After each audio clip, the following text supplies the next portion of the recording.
A to Z learning media प्रस्तुत करता है भौतिक विज्ञान क्लास 12 के लिए। इसमें हम लोग भौतिक विज्ञान के पार्ट 1 में हिंदी में विद्युत क्षेत्र रेखाओं के बारे में पढ़ाई करेंगे। पिछले अनुभाग में हमने विद्युत क्षेत्र का अध्ययन किया था। इस समय जो कि एक सदिश राशि होती है, इसे हम सदिशों के भांति निरूपित करते हैं और आवेश बिंदु के कारण ई के द्वारा रिप्रेजेंट किया जाता है, माने चित्रात्मक निरूपण करने का प्रयास करते हैं। माना कि विद्युत आवेश बिंदु मूल बिंदु पर है। प्रत्येक मूल बिंदु पर विद्युत क्षेत्र की दिशा अनुदिश संकेत करते हुए क्षेत्र के तीव्रता के अनुपातिक लंबाई के सदिश खींचिए। चूंकि किसी बिंदु पर विद्युत क्षेत्र का परिणाम आवेश से उस बिंदु के दूरी के वर्ग के व्युत्क्रमानुपात घटता है। देखिए, ये आपका इस तरह से समझिए कि बिंदु चार्ज है, पॉइंट चार्ज है। इसके चारों तरफ आपके विद्युत रेखा होते हैं। ये विद्युत रेखा अनगिनत हो सकते हैं और यह विद्युत इसकी जो तीव्रता होती है अनुपातिक लंबाई के सदिश खींची जाती है और उसके व्युत्क्रमानुपात होता है। जैसे जैसे ये लंबाई बढ़ते जाएगी वैसे ही इसकी तीव्रता कम होती जाएगी, ऐसा माना जाता है। ऐसा यह सिद्धांत है। मूल बिंदु से दूर जाने पर सदिश की दिशा ये तो मैंने बता दिया था। इस चित्रण में प्रत्येक तौर पर विद्युत क्षेत्र अर्थात उस तीर के पुंज पर स्थित इकाई घन आवेश पर लगने वाला बल दर्शाता है। एक दिशा में संकेत करने वाले तीरों को मिलने पर प्राप्त परिणामी चित्र क्षेत्र रेखा को निरूपित करता है। ये देखिए, ये जो तीर सब है एक बिंदु द्वारा निकलते हुए दिखाई दे रहे हैं। ये रेखाओं को दिखा रहा है, विद्युत की रेखाओं को दर्शा रहा है। ठीक है। फिर क्या है, क्षेत्र के परिणाम को क्षेत्र रेखाओं के घनत्व द्वारा निरूपित किया था। हम लोग यहाँ पे यह विचार नहीं करेंगे कि एक बिंदु चार्ज से, बिंदु आवेश से कितनी सारी रेखाएं निकल रही हैं। हम लोग यह देखेंगे कि घनत्व क्या है। ठीक है। आवेश के निकट ई प्रबल होता है और अतः आवेश के निकट क्षेत्र रेखाओं का घनत्व अधिक होता है तथा क्षेत्र रेखाएं सघन होती है। जहाँ भी आवेश होगा तो क्षेत्र रेखाएं क्या होंगी, सघन होगी और दूरी के साथ इनका घनत्व कम होता जाएगा। ठीक है। आवेश से दूर जाने पे क्षेत्र दुर्बल होता जाएगा और क्षेत्र रेखाओं का घनत्व भी कम होता जाएगा। परिणाम स्वरूप रेखाएं भी दूर दूर होती हैं। कोई व्यक्ति अधिक रेखाएं खींच सकता है, माने बहुत सारे रेखाएं खींची जा सकती हैं, परंतु हम लोग रेखाओं का कोई महत्व नहीं है। हम लोग असंख्य रेखाएं खींच सकते हैं। महत्वपूर्ण यह है कि रेखाओं के अपेक्षित घनत्व क्या है, इस पर हम लोग विचार करते हैं। घनत्व क्या है। ठीक है। चलिए, तो हम लोग घनत्व के बारे में विचार करेंगे। एक कागज के टुकड़े पे चित्र खींचते हैं। ये देखिए, एक चित्र हम लोग इस तरह का बना लेते हैं जैसा दिखाई दे रहा है। यह 1.16 में विद्युत क्षेत्र की प्रबलता की दूरी पर निर्भरता तथा इसके क्षेत्र रेखाओं की संख्या में संबंध के लिए चित्र जो बना है यह ड्रॉ करेंगे। अर्थात हम द्विमीय चित्र खींचते हैं, लेकिन यह 3 विमाओं में होगा। ये आपके स्टेडियन वाला कंसेप्ट है। ठीक है। ये कॉर्क समझते हैं, जो आप लोग बैडमिंटन में इस्तेमाल करते हैं, चिड़िया कॉर्क है ना, उसके तरह का इसका फिगर बनेगा। ये 3 डायमेंशनल फिगर होता है, 3 विमीय चित्र होता है। ठीक है। अतः यदि हमें क्षेत्र रेखाओं के घनत्व का आकलन करना होता है तो हम इन रेखाओं के लंबवत अनुप्रस्थ काट के प्रति एकांक क्षेत्रफल में क्षेत्र रेखाओं की संख्याओं पर विचार करते हैं। चूँकि किसी तो हम लोग किस पे बात करेंगे, आपके जो विद्युत की रेखाएं हैं और अनुप्रस्थ काट एक लेकर के, ये अनुप्रस्थ काट इस तरह का हम लोग लेंगे, है ना। यहाँ दिखाई देगा आपको R और S लिखे हुए दिखाई दे रहे होंगे फिगर में, है ना। अतः चूँकि किसी बिंदु के आवेश से दूरी के वर्ग के अनुसार विद्युत क्षेत्र कम होता है तथा आवेश के परिबद्ध करने वाले क्षेत्र दूरी के वर्ग के अनुसार बढ़ता है और परिबद्ध क्षेत्र से गुजरने वाली क्षेत्र रेखाओं की संख्या सदैव नियत रहती है, चाहे आवेश से उसकी दूरी कितनी भी क्यों ना हो, कुछ भी हो। ठीक है। तो देखिए, जैसे मान लें कि यहाँ हम सोच लें कि इसको समझने के लिए फिगर यहाँ पे बना ही हुआ है, ज़्यादा समस्या आपको समझने में नहीं होगी। जैसे मान लें कि ये अनुप्रस्थ क्षेत्र हम लोग ले लें आर, है ना, ये एस ले लें। इनसे गुजरने वाली रेखाएं जो होंगी वह नियत होगी। ऐसा नहीं हुआ कि आर एस बन गया तो उसकी संख्या जो है वह कम हो जाएगी, माने आगे चल के संख्या बढ़ जाएगी घट जाएगी, ऐसा कुछ नहीं है, ठीक है। लेकिन यह दूरी चाहे कितनी भी हो सकती है। हमने आरंभ में ही कहा था कि क्षेत्र रेखाएं दिक् स्थान के विभिन्न बिंदुओं पे विद्युत रेखा के दिशा के विषय में सूचनाएं पहुंचाती है। कुछ रेखाओं का समुच्चय खींचने के लिए विभिन्न बिंदुओं पर क्षेत्र का अपेक्षित संख्या घनत्व अर्थात अत्यंत निकटता उस बिंदु के विद्युत क्षेत्र की अपेक्षित प्रबलता इंगित करती है। यहाँ क्षेत्र रेखाएं सघन होती है तथा क्षेत्र प्रबल होते हैं। जहाँ क्षेत्र रेखाएं सघन, ये देखिए क्षेत्र रेखाएं यहाँ ज़्यादा सघन हो रही इस पॉइंट पे, है ना, और यहाँ पे सघन कम है ना। तो ऐसे में आप समझ सकते हैं कि प्रबलता किस में होगी और किस में कम होगी। अपेक्षित प्रबलता, जहाँ क्षेत्र रेखाएं सघन होती है उसको क्षेत्र प्रबल, तथा जहाँ दूर दूर होते हैं वहाँ दुर्बल हो जाता है। जैसा कि अभी आपको मैंने समझाया, ये फिगर में भी आप समझ लिए होंगे। यहाँ पे हम लोग दो बिंदु पे विचार करते हैं, आर और एस।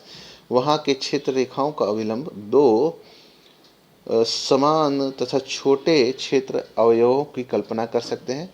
हमारे चित्र में ये देखिए आर और एस यहाँ लिखा हुआ दिख रहा होगा आपको, आर और एस दिखाई दे रहा है।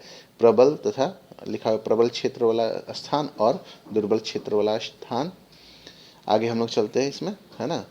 यह कुछ एंगल्स बना रहे हैं जिसकी हम लोग चर्चा करेंगे। तो ये घन कोण बनाते हैं, ठीक है। क्षेत्रफल तथा अथवा क्षेत्र अवयव द्वारा आंतरिक घन कोण वो आपके 3D डायग्राम में बनता है ना। ऐसे हम लोग कोण कहते हैं। जब आपके 2D डायग्राम में बनता है तो हम लोग घन कोण नहीं कहते, लेकिन यहाँ घन कोण इसलिए कहा जा रहा है क्योंकि आपका 3D डायग्राम है, ठीक है। क्षेत्र रेखाओं के निर्भर करता है। समझने के लिए आइए हम क्षेत्रफल और घन कोण, जो कोण के 3 विमाओं में व्यापीकरण के बीच संबंध स्थापित करने का प्रयास करता है। याद कीजिए, दो विमाओं में किसी समतल कोण की परिभाषा किस प्रकार की जाती है। मान लीजिए कि कोई छोटा अनुप्रस्थ रेखा अवयव डेल्टा एल बिंदु ओ से आर दूरी पे है। यहाँ पे छोटी आर द्वारा निरूपित करते हैं। ओ पर डेल्टा आर द्वारा आंतरिक कोण जो बन रहा है वह आपका डेल्टा थीटा, जो delta L by delta R के रूप में निरूपित होता है, ठीक है। इसी प्रकार 3 विमाओं में किसी छोटे अविलंब डेल्टा एस द्वारा आर पर आंतरिक कोण जो बनेगा delta omega delta S by R square द्वारा निरूपित किया जाएगा। यह आपका आर स्क्वायर जो दिखा रहा है या फिर डेल्टा एस बाई आर हम लोग लिख रहे हैं, ये छोटे लंबवत क्षेत्र को हम लोग कंसिडर किए। उसी तरह से आपका यहाँ एक और क्षेत्र है ना, जो आर करके है, लेकिन हम लोग अभी एस पे कंसिडर कर रहे हैं। हम जानते हैं कि किसी दिए गए घन आरीय क्षेत्र की विमाओं की संख्या समाप्त होती है। और जैसा कि हम लोग यहाँ पे देखिए दो बिंदु P1 और P2 ले रहे हैं। ये देखिए P1 और P2 है, जो आपको चित्र में दिखाई दे रहा होगा, है ना। इन P1 और P2 पे हम लोग विचार करेंगे, ठीक है। P1 और P2 पे विचार करेंगे। ये घन कोण डेल्टा ओमेगा द्वारा P1 पर आंतरिक क्षेत्र अवयव तथा आर स्क्वायर डेल्टा ओमेगा और P2 पे आंतरिक कोण जो बनना है R2 स्क्वायर डेल्टा ओमेगा है। इन क्षेत्र अवयवों को काटने वाली रेखाओं की संख्या n मान ली जाए तो एकांक क्षेत्र अवयव को काटने वाले क्षेत्र की रेखाओं की संख्या होगी P1 पर n by R1 square delta omega तथा P2 पर n by R2 square delta omega. इस प्रकार स्पष्ट है कि क्षेत्र रेखाओं की संख्या इस क्षेत्र प्रबलता के स्पष्ट रूप डेल्टा 1 बाई आर स्क्वायर पर निर्भर करती है। यानी दूरी जितनी ज़्यादा होगी उतनी ही प्रबलता कम होती जाएगी। क्षेत्र रेखाओं के चित्रण की खोज फैराडे ने आवेशित विन्यास के चारों ओर विद्युत क्षेत्र के मानस प्रतिक्षण चुंबकीकरण के एक अंतर्दर्शी अंकगणित उपाय की विकसित करने के लिए की थी। फैराडे ने इसको बल रेखा कहा था। इस पद की विशेषता हम लोग चुंबकीय क्षेत्र के अध्याय में भी करेंगे और अधिक उचित पद संख्या वैद्युत अथवा चुंबकीय है, जिसे हम इस पुस्तक में अपनाया है। ठीक है, इस प्रकार विद्युत क्षेत्र आवेश की अभिन्यास के चारों ओर विद्युत क्षेत्र के चित्रात्मक निरूपण का एक उपाय है।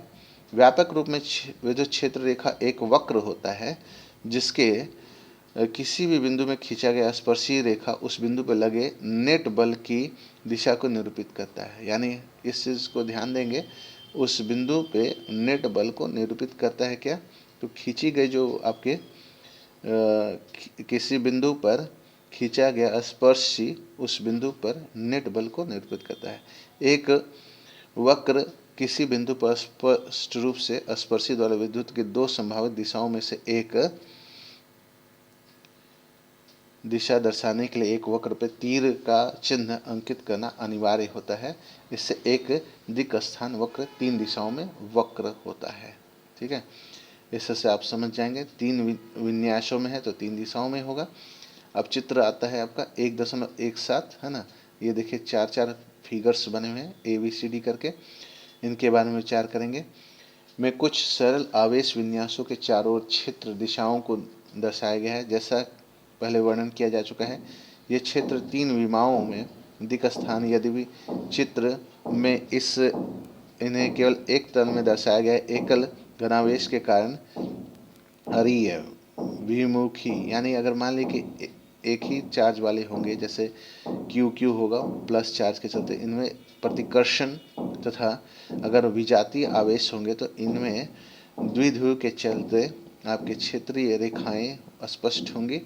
चलिए, तो हम लोग इनके महत्वपूर्ण सामान्य गुणों का जो पालन करते हैं उनको पढ़ेंगे। चार गुण हैं। क्षेत्र रेखाएं घनावेश से प्रारंभ होकर ऋणावेश में समाप्त होती हो तो ये अनंत से शुरू होकर अनंत पे समाप्त होगी। जैसा यहाँ फिगर में आपको दिखाई पड़ रहा होगा, है ना। अनंत से शुरू होकर के अनंत में तक जा रही है ना। इसके बाद है किसी भी आवेश मुक्त क्षेत्र में क्षेत्र रेखाओं की एक संतत वक्र माना जाता है, ये कहीं टूटती नहीं है। यानी इन चारों फिगर में देखेंगे ये संतत वक्र का निर्माण करेंगे जो ब्रेक नहीं होंगे, जो टूटेंगे नहीं। दो क्षेत्र रेखाएं एक दूसरे को कदाचित नहीं काटेंगी। अब यहाँ फिगर में आपको स्पष्ट हो जाएगा। ये देखिए ये रेखाएं इस तरह से निकल रही हैं, उसी तरह से इसमें भी जो है यहाँ आती हुई नज़र आ रही है, लेकिन ये काटेंगी नहीं आपस में, है ना। उसी तरह से यहाँ देख रहे हैं ये रिपल्सन वाला केस है, इसमें भी एक दूसरे को काटेंगे नहीं।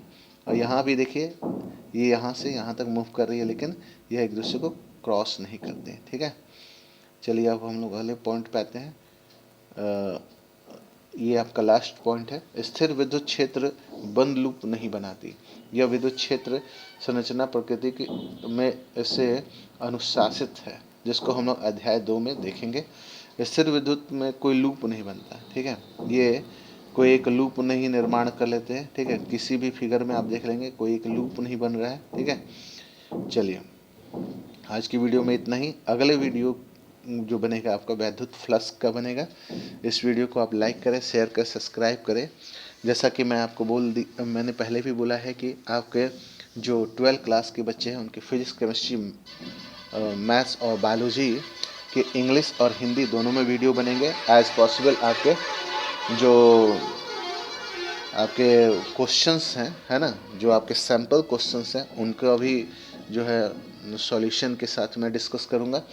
इसके बाद आपके जो बोर्ड वाले बच्चे हैं 10th वाले, उनके लिए मैथ्स, फिजिक्स, केमिस्ट्री और बायोलॉजी के आपके जो वीडियो बनेंगे, जो आपके छाटे हुए चैप्टर हैं, और उसके अलावा आपके जो सैम्पल क्वेश्चन है उसको भी डिस्कस किए जाएंगे। हिंदी और इंग्लिश दोनों में वीडियो बनना है। इस वीडियो को आप लाइक करें, शेयर करें, सब्सक्राइब करें। Thank you, have a nice day.